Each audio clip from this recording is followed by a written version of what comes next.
This podcast may contain adult themes and strong language.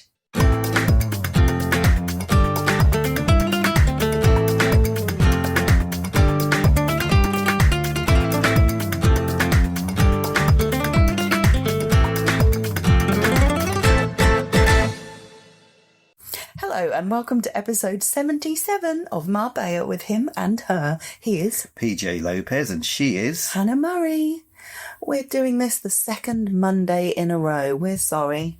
It's not good, is it? It's not good. We like consistency. We do, but sometimes we just can't keep to our track. Yes, sometimes life gets in the way. And life has got in the way. Very much so. So we're sorry, but as we said last week, we didn't get over 1,000 complaints, so we're hoping you guys are okay with it. Yeah, I mean, any day that we put this out, we know you will love it. Is that being a bit presumptuous? A little bit. But, okay. But hey, that's the idea. We hope to be back to normal next week and all will be explained and justified, hopefully, next week. Yes, we've got a lot to tell you next week, so we will be on time next week. Well, I'm hoping we'll be on time. Hannah's got a hen party. On the Saturday, I have. And then we've got something on the Sunday evening, but all day Sunday. You will be recovering. Yes, and doing the podcast. I will drag you out of your bed and you will be doing the podcast. Absolutely, I will. Even if you are still laying in your bed, you will be doing your podcast. Mm-hmm. Well, in fact, today we are in a different studio, and again, we'll explain that next week. And talk about laying in bed, we kind of are. We are. Yes. Put that away. Leave it alone. You injured your buttock this week. My buttocks. Yes. Yes. Well, you only one of them, buttock. It was my right buttock. Yes. And this reminds me of Forrest Gump. He injured his buttock. He did. Well, he got shot in his buttock. That's true. Thankfully, you didn't. I didn't, no. It was my second training session for the football. And just as we were warming up, I didn't really warm up before the warm-up. And I went to kick the ball and something went snap in my buttock. I'm surprised you guys don't do like an organised warm-up, because they do normally when with football training. You should try. I think and they've decided that. We are adults and we should be able to do our own warm-up. Okay, but you didn't. I didn't know. I should have done a lot more. And I also think it's your fault, actually. I'm going to take it back to you.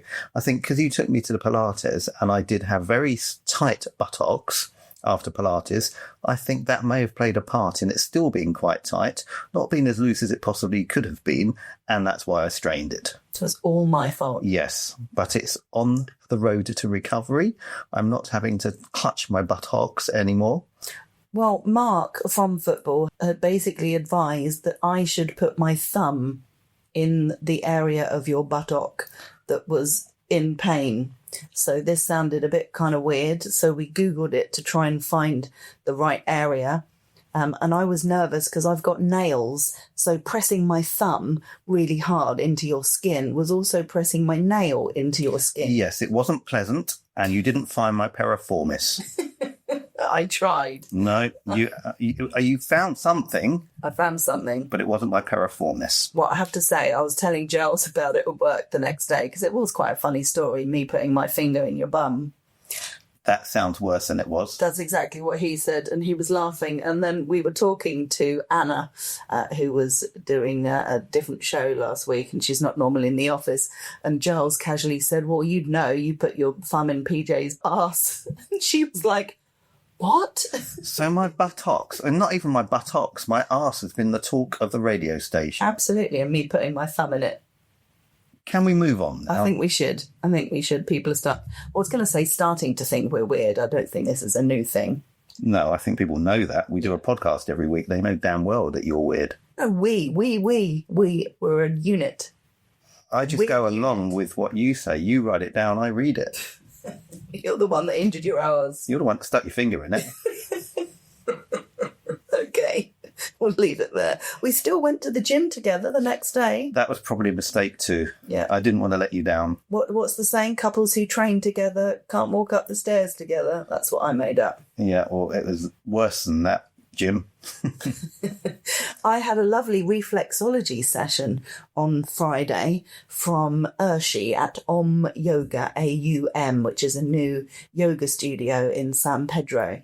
And they're joining us on the San Pedro guide. And she really kindly wanted to show me reflexology. I've only had it once before, and I do find it utterly fascinating. Oh, I wonder what you were going to say then. Fascinating. Did you enjoy the experience? Oh, absolutely. I mean, it's really relaxing, and I actually did fall asleep at one point.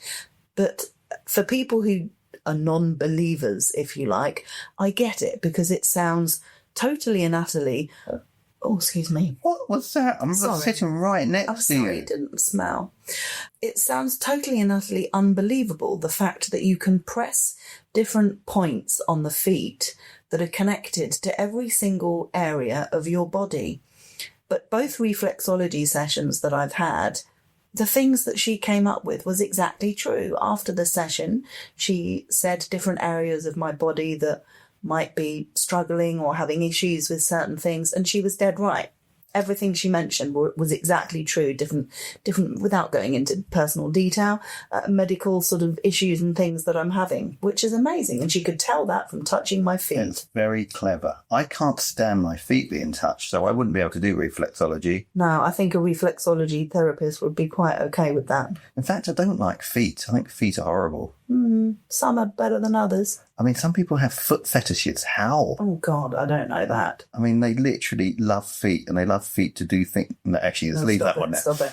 I tell you who famously had a foot fetish, and that is Quentin Tarantino. Really? Yeah, and if you notice... Well, is he dead? No. Well, you said he used to. Or has. Okay, maybe he still has then. And Uma Thurman, obviously, has been in quite a few of his films, and I think it was Kill Bill, when there were quite a few scenes where you literally see her feet. Well, you did in Pulp Fiction when she was doing the Twist song. She took her shoes off, if you remember rightly, and they literally zoomed down into her feet. Absolutely, that's because... What a weirdo. Yeah, well... And he took his fetish to an extreme level, so he was probably doing stuff over Uma Thurman's feet. Doing stuff? Well, that's what a foot fetish is. Oh, stop it. You don't need to go that far. Maybe it's just looking at them. You need to do stuff. That's gross. Well, that's not the fetish then, is it? Oh, God. Anyway, my feet were absolutely fine because I'd had a pedicure that morning. Well done. Thank you very much. Yes, it's important. If you're going to get your feet touched, one should take pride in one's feet. I think you should anyway. Yes, I agree. My feet aren't horrible, I don't think. No. I just don't like feet. I also went to the hairdressers on Friday, had a bit of a pampering session. I'm all blonde. I'm really happy with my hair. I found a new hairdresser and she's ever so cheap. Thanks it's amazing. to who? Thanks to Aoife and Meadhbh. Amazing recommendation. I also went for a little bit of brekkie on Friday, went to Old Faithful Pandora and had poached eggs with avocado. It was so good. I bloody love avocado, you know. Where was I? Working. Okay. I went on my own. You did? With my dad. Yeah, and left me on my own at home. Well, you had work to do. I did have work to do, you're correct. I always have work to do. In fact, I'm leaving this podcast now because I've got some stuff to do. Okay, fair enough. I do find it interesting with avocado. Some people say, including my Auntie Barbara, that it tastes like soap. And I kind of get that. I remember when I was... Avocado tastes like soap. Well, not the flavour necessarily, but just the kind of texture and general, which I kind of get. I remember when I was younger and my mum used to eat for her lunch. No, my mum used to eat for lunch cottage cheese, which is the woman's cheese, the same. Only girls that like cottage cheese. Well, I have a story about that. So cottage cheese and avocado on rice cakes, which I've had loads as an adult and love it. But I remember when I was younger trying it and being like, oh, avocado. I've gone through phases of rice cakes. It reminds me of eating polystyrene. Yeah. Like that texture. But actually, they're not too bad and they're very healthy. Oh, they're really nice. But they're unsatisfying. No, fair enough. So you know what you say about only women like cottage cheese? Yes. My first question at the quiz was about cottage cheese. You know, it was what word comes before blah, blah, blah. Yes. And the answer was cottage. And the team sitting in front of me, missing in action, I went over and I said, made some comment about PJ always says that only women like cottage cheese. And Nicole said, yeah, absolutely. And Matt said, oh, I quite like cottage cheese. And we all laughed at him. He's the only Matt, man we ever knew. It's good that you are engaging with your feminine side. Nothing wrong with that. There you go, Mark. I salute you. Good for you, being honest. We also indulged in a bit of Indian takeaway on Friday night. We went to our favourite Bombay grill. We more than indulged. Well, we've stopped getting naan bread. We always used to share a rice. You get a couple of poppadoms and a naan bread and a curry each. And we could never eat it all, could we? There's always leftovers and we're always feeling uncomfortably full. So in recent times, with us being a bit more healthier, we have stopped having the naan bread. This is true, but I have to have some type of bread. So I'm now having a chapati. Yeah, no. Which is just a very flat bread. It's a wholemeal bread, so it's healthier. It's flat and it's not really fried. I mean, I think they do fry it to dry it out, whatever, but it's dry fried. Dry fried. Dry fried. Yeah, so I was able to eat all of my curry without the bread, and I have the saag paneer, which I love. I have chicken madras. There you go. I'm getting hungry now. Can we order a takeaway? I know. Couple of interest. Excuse me. Oh, she's at it again. Sorry. Oh, that does spell that one. No, it doesn't. Couple of interesting people who I had on the show last week. Andy Saunders does something absolutely fascinating. He spends hours upon hours upon hours restoring images from NASA of astronauts and the moon landings. He's put together an incredible picture, the clearest picture you've ever seen of Neil Armstrong on the moon. And he gets it all, so it's not AI, because you can do a lot of Can this. you see the studio lights behind him? Stop it. You can. I asked him about this. He wasn't best pleased. Not at me, but just people that think it's fake. I mean, if anyone would know that it's fake, it would be him. Yes. Because he spent literally studying all the images, both from photos, but also from film footage. I don't know how he does it. It obviously sounds really complicated, but there's this program that he puts it into and gets layer upon layer of all the photos and the footage in order to create a clear image. Wow. So he's not making anything up. Everything has come from what they already have.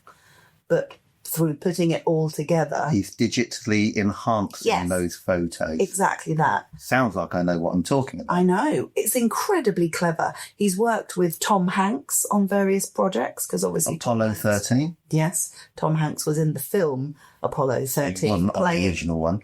Playing... the guy who died quite recently. Glenn. No. John. No. John. Jim. Jim Lovell. Lovell. Yeah. Jim Lovell. Jim Lovell, that's the one. So yeah, really, really fascinating. So if you're into NASA and space, have a look at Andy Saunders' book, because he's done two. He's done one on the Apollo missions. Had your stomach making that noise? Yes, it was. One on the Apollo, we're obviously hungry. Yes. One on the Apollo missions, and his latest one was the Mercury and Gemini missions, the earlier ones. I'm fascinated.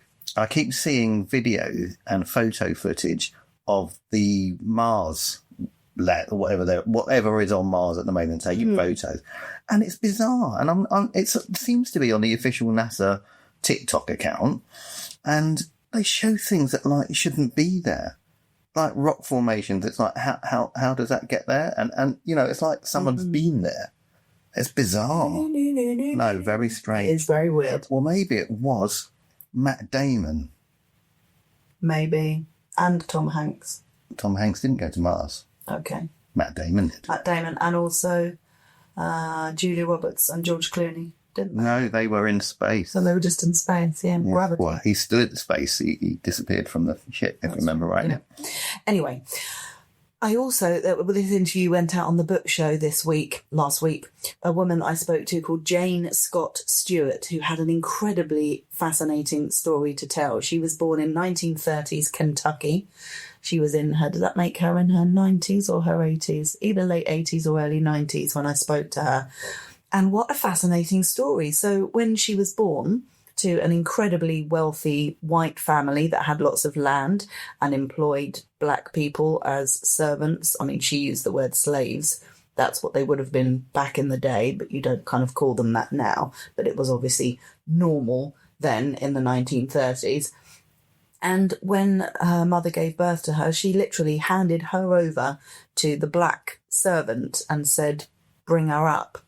So she was brought up. Her mummy and daddy was this black man who was gay as well. And they had the best friendship and love for each other throughout their whole lives. And it was just such a fascinating story. And it wasn't that rare. I said, did she go to school with other people who were in the same situation, or did her peers think that she was kind of weird because she was brought up by a black man and not her parents? Because he took her to school, he picked her up from school. Obviously, he was black, she was white, which would have been more of a thing back then in the 1930s. And she said, oh no, there were other children that were brought up the same way. I mean, absolutely fascinating. Yeah, and what a great story for a film. Yes. I can see a film about this. Oh, definitely. Well, her book, if you're interested, is called Not in the World. So, yeah, that could easily be made into a book. And another really fascinating person, a story that's gone on the book show this week, Christina Adams has written a book with her husband. It's called Chasing Shadows. It's a novel, but again, it's based on true events. Funnily enough, Christina is a producer of The Amazing Race, one of our favourite programmes. Can she get us on? No, because it's American. I don't mind. I'll speak with an American accent. We just act dumb. But I told her how much we love it, and she was like, oh, gee, thanks.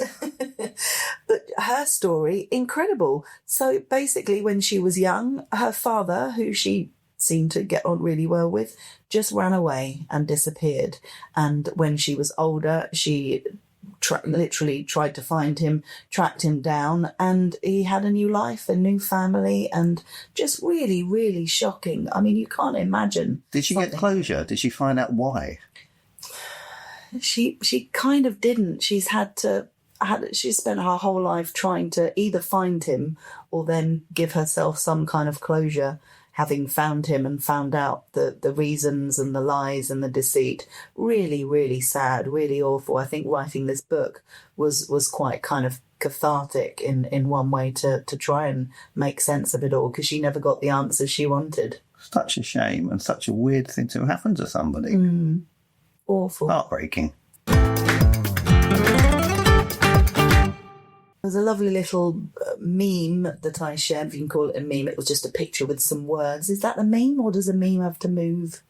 No, a meme is a picture as well. Okay, perfect. It said that scientists discovered that the summer in Spain boosts your happiness by 95%. I'm happy. Me too. I'm very happy. And we don't just have a summer in Spain, we have a lifetime in Spain. That's why we're so bloody happy. All the time. All the fucking time. Well, what's your excuse when you get all stroppy? Well, we can't be happy all the time, can we? Was it cloudy? Yeah, exactly. The weather was shit. I saw Eva Longoria shared it as well. So, she's all pro, she loves Spain. She's very bubbly, isn't she? Yeah, we love her. Always jumping around. I like her. Okay, good. Is that because she jumps around? Yes. Okay. There was another piece we saw, which is really exciting, but again, there's going to be more work while this is all going on, which will probably create more traffic. But it said there's going to be a complete overhaul of parts of the A7, the stretch between Puerto Banús and San Pedro, to try and address some of the traffic congestion. And I'm glad they've listened to me. So when I'm in the car, I've often said to you, that slip road should go all the way to Puerto Banús. Because if you're going to Puerto Banús and you're that area, you don't need to touch the main road, or you shouldn't, because you're just adding to traffic. Definitely. If you're bypassing Puerto Banús, you should bypass it. Yeah. And I think that's pretty much what they've got planned. They're going to build a third lane. Yeah. And there's going to be a local service lane for Puerto Banús. Yeah, from that area. Yeah. So if you want to carry on going to Marbella and beyond, then you won't have to get held up with traffic going into Puerto Banús. Yeah, it's brilliant. And they need it because, as we said before, there's lots more apartments just about to be built in San Pedro de Fuentenueva area, which is that main roundabout on the Ronda Road. And with those new apartments, that's going to be a lot more traffic coming onto that road. So they've got to do something. So, yeah, really exciting. Slightly nervous about the congestion it's going to cause. We've lived through an underpass. We'll be fine. We have. I remember when that opened. That was so exciting when the tunnel opened. Were you one of the first to drive through it? Yeah, Percy and I drove through it going, woo, taking a video. Sad people. Yeah, okay. There was a few articles in the Sarah in English I wanted to mention. The Mercadona, 1,600 stores across Spain now have the new opening times as we're into September, opening from 9 a.m. until 9:30, so not 10 o'clock at night anymore, 9:30, Mondays to Saturdays. They're not open Sundays anymore or during public holidays. Yeah, it's a bit crap, really, isn't it? We've been away recently, and where we are, or have been, they're open every Sunday, in season, out season, whatever it is. And it makes life so much easier, because you don't have to try and do all of your main shopping and your leisure shopping within a certain period of time. You can do it any time. And I think that's difficult when you work and you've only got a few set days or a day to do it. You've got to try and do everything on one day. So, yeah, I'm not a fan of the clothing on Sunday. No. Therefore, I'm not religious. So probably... I'm sure the people who work there are quite happy to not be working Sundays. Well, they usually have a rota system, so people, are on and off. But yeah, I get it from both sides. But yeah. There was also an interesting piece, without getting into the whole debate of it all, but it was an article that said debate at the top of it about bullfighting in Spain. Whoa, we're not going there, are we? No, but I mean, it was a fascinating article questioning whether it's an abhorrent torture of animals or a tradition of cultural importance. And a lot of people are very passionate about it, particularly Brits and foreigners who are traditionally animal lovers, think that it is an abhorrent torture of animals. I'm definitely in that camp myself. But, yeah, there are lots of people. I've seen it. I've seen people mention it on Facebook groups and the abuse people get from hardcore Spanish that insist it's part of their culture. Yeah. And you know what? I'm not going to go against culture. It is their country. Yeah, we are free to criticise. Yeah, but at the same time, we're still allowed an opinion. Yeah. And my opinion is, I don't like bullfighting. I don't like fox hunting. I don't like any of those sort of things, because when you use sport as a cover for ripping animals to pieces or killing them, I don't think it's really sport anymore. No. And you're only a step away from the Hunger Games, really, where it's human beings. Yeah, absolutely.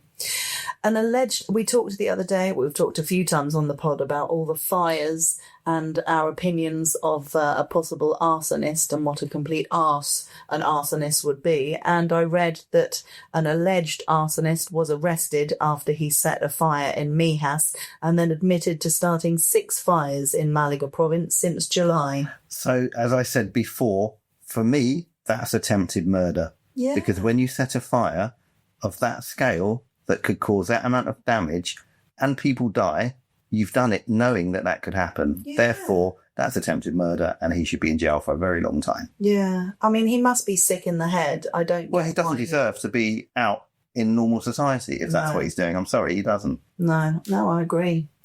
There was a coffee shop in Plaza Mayor who are charging people for ice and not telling them, and they're getting into trouble because it doesn't mention anything on the menu that they charge for ice, and it's just added to the bill. I mean, how can you charge for ice? That is a joke. I just don't get places that do these sorts of things to try and rip their clientele off. Why? Because anybody that happens to are not going to look at a bill and thought, oh, it's only ice and it's only $1.50 or however much it was. That's all right, isn't it? No. Most people are going to say, what? Nobody charges for ice. And that's going to be their attitude and they're not going to go back. So what have they achieved by doing that? Just make your own ice if you don't want to sell it. Yeah. Or buy it, rather. I don't get it. I really don't get it. I just don't get people that are in hospitality that do things that are anti-hospitality. It's like people that are in there that are so miserable. It's like, why did you choose to be a waiter when you hate people? Clearly. Yeah. Absolutely. Totally agree with you there, darling. And we have to announce, we're going to announce it on social media as well. But I'm pregnant. Oh, Jesus. That's clever.